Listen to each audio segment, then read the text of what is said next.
Hey guys, welcome back to my channel. Marie. Today I'll be doing my December wrap up.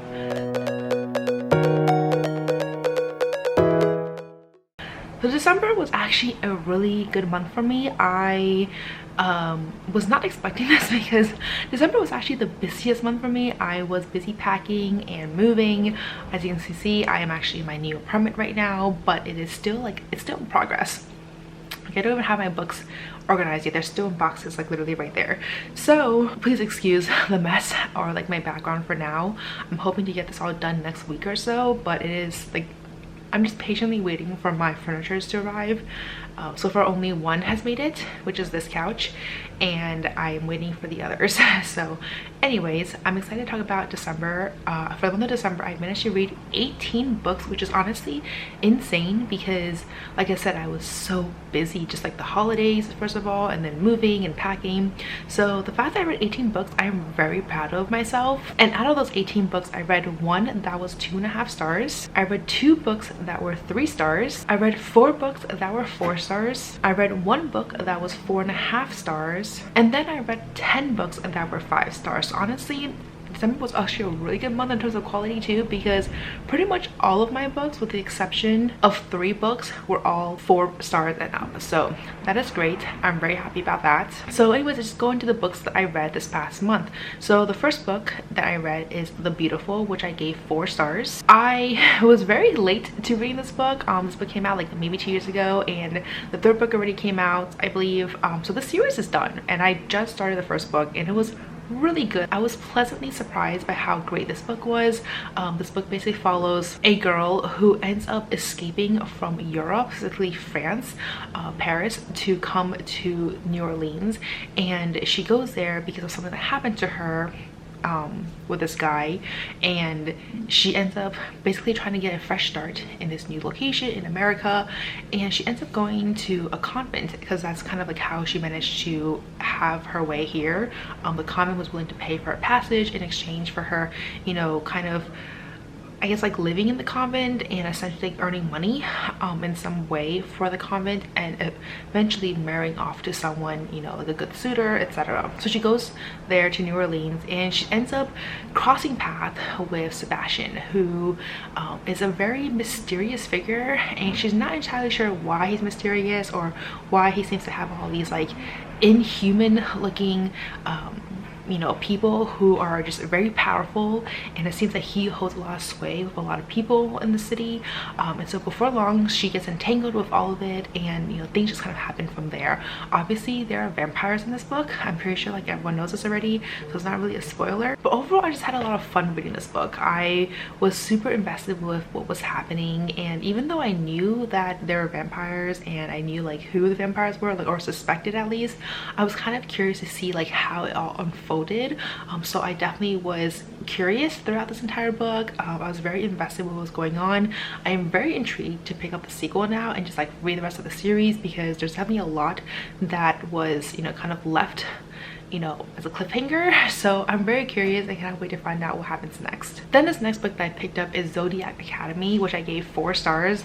I picked up because Katie has been talking about it for so long. I keep seeing everything about like Zodiac Academy for like the past month or so. So I was like kind of curious to see for myself, and so I picked it up, and I was pleasantly surprised about this book. She did tell me, like, she did warn me that the writing in the first book is quite messy, which I definitely agree. It's definitely like, it kind of reads like fan fiction in a way, but it was just like I was invested, you know, like I was curious about the characters. I wanted to know what was happening. I did think that some of the characters are so stupid, but also like I understood like where they were coming from in a way, or like why it was like this. So this is technically like a bully romance, so it does feature like bullying as part of it, and I do feel like some people are not a fan of it, or it's like triggering for them.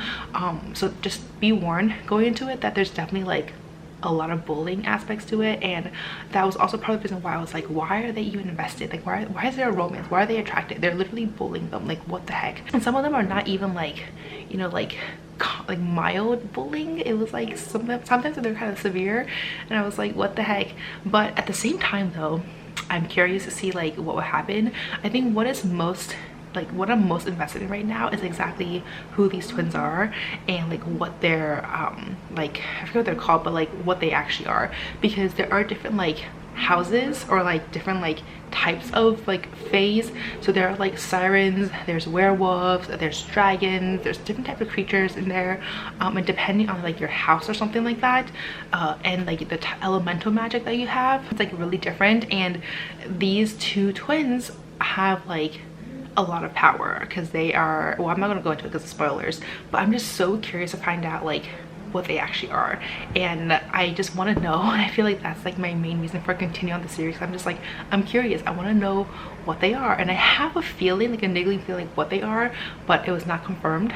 So I need to like continue on the series to find out what will happen next, and primarily find out what they are. So I'm very curious about that. Then this next book that I picked up is Last Night at the Telegraph Club. I gave this book 3 stars. It was just okay. I wasn't completely invested in the story. I feel like Melinda Lowe's like writing and me, for some reason, it's just like it's a hit or miss. I think I've read some of her books in the past, like some of her older books, and I remember just plain like not loving it, and this book was just like middle of the road for me. It's like nothing special. What I found very interesting, which is why I gave the book 3 stars, was just kind of like the historical element as a person, as an Asian person who was not straight in a historical setting in America. I felt like there were a lot to uncover because of this, and I was kind of curious to see like this perspective in this time setting, in this historical setting, and just kind of see like how her parents reacted, and just like everything, like her family reactions, all that stuff. So that was like the main reason why I really enjoyed this book, because I thought that was really well done and very realistic from like my own point of view, and like I can kind of see why this is like something that, you know, was terrifying to her, and the fact that, you know, like her character development throughout the book was really well crafted, I think, because of this like family expectations, this like cultural like family expectations kind of thing.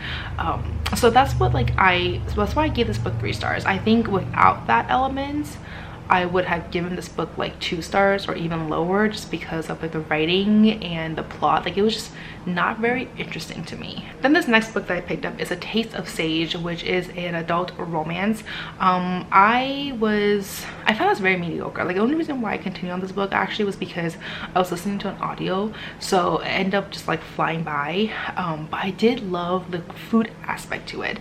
It's basically about these 2 chefs who fall in love and kind of like things that happen, and I was like super invested with like the food that they were making, especially the male chef. He was actually like a French cook, so there were a lot of like French cuisine that was being mentioned in here. And the girl is more of like an all-rounder. She does traditional French. She grew up with like very traditional like cooking backgrounds, but she likes to kind of like, you know, explore other ingredients to kind of like, you know, make new cuisines, new like stuff.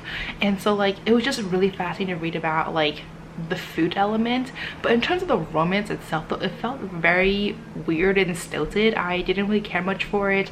I felt like the romance was there just so there was a romance and to have like a plot essentially. I also felt like there were some weird like what is that called when you like go back in the past? There was a few of those moments that didn't really make sense to me. Also, like, I mean, it made sense, but like it felt very jarring because I was also listening to an audiobook, so there wasn't any mention that suddenly it was like kind of like a past size like thing happening, until later, like at the very end I was like, oh, I guess like those chapters were actually like in the past, like they were, you know, like little like history parts. So yeah, that's all I can really say about this book. It was just very okay. I just like the food. Like the food part was really cool. Then this next book that I picked up is Unforgettable. This was a very fast read. This is actually like book 4, book 5 in a series, but because each book follows like different sets of like a main character, like main couple, it was okay for me to pick up randomly. But I did get this book in my Bell box, I believe, like the one and only Bell box I got, because I was kind of curious to read more like romances, and it was just like an average romance. Like there wasn't any super special about it. I did like the relationships that they had there, but it was just like a, you know, a fun time for me, so there's not much to talk about this book. The next two books I picked up were Blood and Honey as well as Gods and Monsters. Blood and Honey was actually such a disappointing read for me. I gave that book 2.5 stars, and then for Gods and Monsters it was more redeeming. I gave that book 4 stars. I am honestly very disappointed because Serpent and Dove was one of my favorite books of, I think, a few years ago when I read it, and I was like I had such high expectations for the rest of the series. I was like super invested with the whole witch and witch hunter element. I was super curious about the characters, like the side characters, like Coco and Ansel. Like there was just a lot of stuff about the series that was really going for it, and the sequel, the second book, Blood and Honey, was so disappointing. I felt like everything I loved about the first book was not there in the second book, so I kind of read it just so I can be like I finished it, but it kind of, I was curious if I should even pick up the third book, but since I was already like I felt like the ending of the second book was interesting enough for me to continue on, so I did read the third book, and thankfully it did redeem itself. I gave that book 4 stars, but overall, like, I'm just disappointed now with the series. Like I would say that the whole series is not like a 3-star read because like it's just, it was not as good as I expected. I think like the second book just really suffered a lot of like second book syndrome. It was just very slow. There were a lot that was, I just felt like the writing was also messier for some reason. I don't know why. Like, and because of the writing was messy, the characters were like, the plot itself just became very messy in general. So overall, I was just not a fan. Thankfully Gods and Monsters was much better, but still, like, it was not as good as I expected. Okay, then this next book that I read was very surprising for me, and that is Darius the Great Is Not Okay. I gave this book 4.5 stars. I actually really enjoyed this book. I thought it was super heartwarming, and I really like reading about Darius as he, you know, went to kind of travel to Middle East for the first time and just like explore his heritage and his culture that he never had before, especially because of all the tensions from America and Iran, and just kind of like their dynamics as a, you know, Iranian American living in America, obviously, and just like how the culture was different between as an American versus going back to Iran for the first time ever, actually, and meeting his grandparents for the first time. I just thought that there was a lot going on for this book that I really liked, and his friendships that he made, his like grandparents were just so endearing to him. Like I just feel like, I don't know, I just felt like as a kid, like growing up, like my grandparents were there, you know, like they were just there. I never felt like I had that like deep relationship with them as Darius clearly did.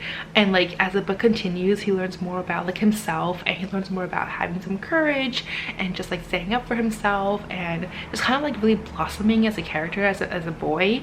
And I don't know, I just like really fell in love with the story, and I definitely kind of wait to like read the next book because I feel like even though this ending was good, like I really enjoyed it, I just want to know more about him, you know. I want to know more about his like his life and kind of like how he flourished back at school now that he's back home, and just like kind of the friendships that he would develop, because there were a lot at the end that I was like, oh, some of these other characters have redeemed themselves, you know, like I'm really curious about them as well. So there's definitely a lot, you know, going for this book, and I highly recommend it if you have not picked up already. All right, then this next book that I picked up is Lock Every Door. This book I gave 5 stars as always. I feel like at this point, like, Riley Sager is definitely a really good mystery thriller author for me. I just enjoyed all the books by Riley Sager, and this was no exception. I felt super invested with everything about this book. There were just so many like twists and turns I wasn't expecting, and as the story progressed, I was just like super curious what was happening next. The ending definitely threw me by surprise. I think there was like a few twists and turns, like major twists and turns. I was like, whoa, like what's happening here? And like I felt like as she was also uncovering like what was going on, there were things I was like, wow, like I can't believe this is actually real, and then like it would be like suddenly like something else entirely, and I'd be like, whoa. So like it just felt like this whole book was a roller coaster, and I was here for it. I really enjoyed every second of this book. It was super fun, super entertaining, very suspenseful. Like there were a lot of times I was like, oh my god, what's gonna happen next, especially because I was listening to this on audio too, so I felt even more like immersed with the story. So highly recommend recommend this if you have not picked up already. Then there's the last and final book that I read, and it's not really like one book really, it is 9 books because I managed to finish the entire rest of the series for Demon Slayers. So I did read from volumes 15 to 23, so that is technically 9 volumes. I loved everything about this book. Obviously I gave 5 stars to the series. It's just so fun. I cannot wait to read another manga series in 2022. I haven't decided which one yet, but I love everything about the series. I definitely can't wait to watch the anime and see like it all kind of like unfold in life, I guess, like in action. So it's not just like, you know, paper. But I don't know, I just really enjoy the characters. I love all the friendships. I love how the series ended. There's just so much that I really enjoyed. I definitely want to go and watch the movie. So I still have not watched the movie. Like, what the heck is happening to me? But I do want to like see, like, hopefully it goes on like, I don't know, some streaming site soon so I can watch it. But like, I missed out when it came out in theaters. But anyways, point is, the series is amazing. If you have not read or watched or whatever for any of like the versions, I highly recommend it. It's so good. Like, just the characters, guys, the characters and the plot, just so good. So anyways, that's to say for this video. Those are all the books I read in the month of December. Let me know down below which books did you read, and if you have any of these books, what did you guys think about them? As always, if you like this video, please do give me a thumbs up. It really does help my channel, and please don't forget to subscribe down below, as well as hit the notification bell. As always, don't forget to follow me on Twitter and Instagram, and I'll see you guys next time. Bye.